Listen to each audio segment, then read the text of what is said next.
We are going to look at coffee cup calorimetry. A coffee cup calorimetry is when you take a coffee cup with a thermometer and a known amount of water. Then you take a piece of metal at a temperature, add it to the water, and it will raise the water's temperature. From this information, you can determine the specific heat of the metal used, or you can estimate the temperatures if you know the specific heats of the metals being used. We're going to look at it as if we're trying to find the specific heat of an unknown metal. So, the first thing to realize is we're looking at specific heat. Specific heat is Q. We have some metal, or not specific heat, heat in general is Q. We have some metal, and we are going to stick that metal in water and change the temperature of water. Well, which one's giving off the heat? That's the metal, so it's our negative because it's losing heat. So negative Q of the metal has to equal that heat that the water is taking in. What is Q? Q is MCAT. So we know Q is equal to MC delta T, which is MC temperature final minus temperature initial.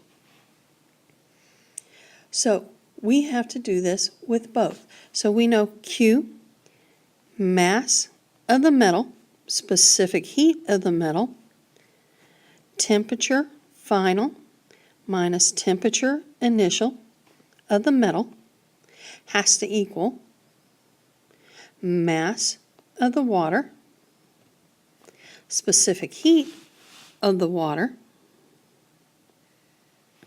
temperature final minus temperature initial of the water. This is the formula we will be using. We are trying to find the specific heat of the metal. Well, what do we know? We know that we took a piece of metal.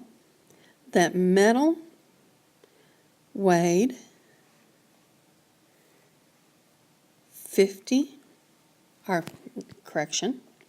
the metal, when we weighed it, mass of the metal was 24.7 grams.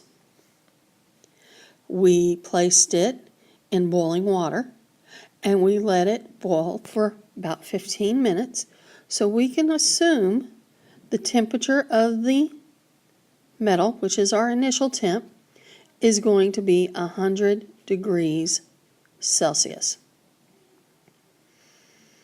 Okay, what about the water? Well, we know we had our water. We had the mass was 50 grams.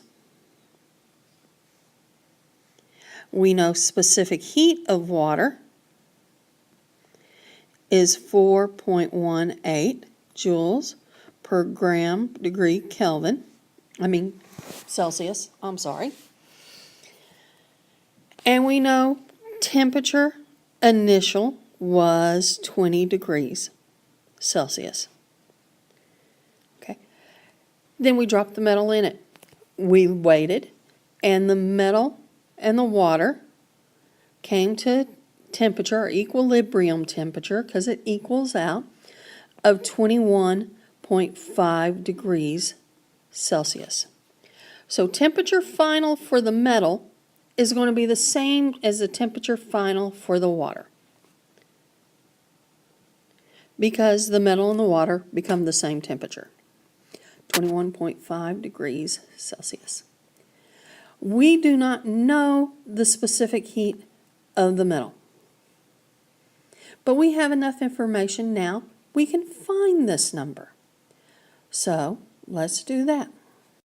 So we know negative mass of the metal specific heat of the metal times temperature final minus temperature initial of the metal has to equal mass of the water times the specific heat of the water times temperature final minus temperature initial. Let's put in all those numbers. We know the metal was 24.7 grams. We don't know C, but we do know that the final temperature is 21.5. The initial is 100. And we know H2O was 50. We know C, the specific heat of water, is 4.18. We know final temperature is 21.5, and we know initial temperature is 20. So let's figure out what we got. We got negative 24.7 times specific heat of the metal times 100 minus 21.5 is 78.5, and that has to equal 50 times 4.18 times 1.5. So 78.5 times 24.7 is 1938.95. And how do I get positive? Because 21.5 minus 100 is a negative 78. And that has to equal 50 times 4.18 times 1.5 is 313.5. 1938.95 is multiplied by our specific heat. So specific heat has to equal 313.5 divided by 1938.95, which is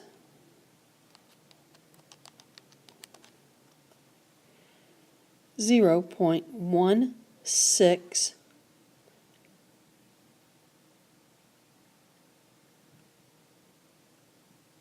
joules gram per degree Celsius.